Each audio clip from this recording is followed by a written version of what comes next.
He's a hard worker. He's very dedicated.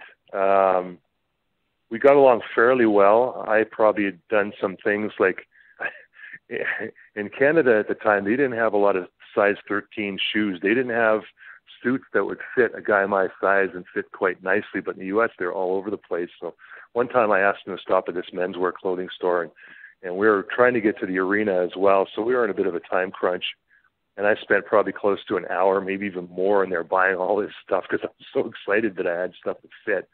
And man, was he ever pissed when I got out. He wouldn't talk to me probably for the next day or so because I disrespected his time, and that's kind of funny.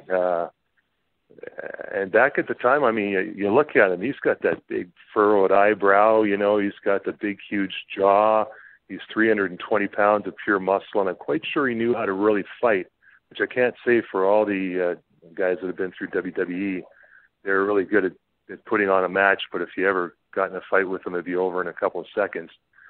So I was probably one of those very few times I was literally afraid I better not say anything or he's going to beat the crap out of me. But he was a consummate professional. I always had a little bit of trouble memorizing long high spots. For whatever reason, my brain just didn't work all that well that way to be able to do 15, 20 moves in a row, and especially with tag teams, more than two guys in the ring. I would mess things up once in a while, not very often, but then the guys would get a little cheesed off at me. Glenn was a perfectionist. He was like a mathematician when it came to that. He always had it down perfect.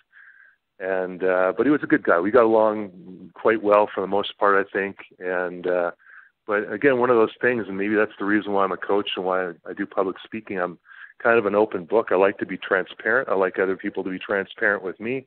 And he just didn't like to open up a lot, and so sometimes it seemed a little bit tense for me,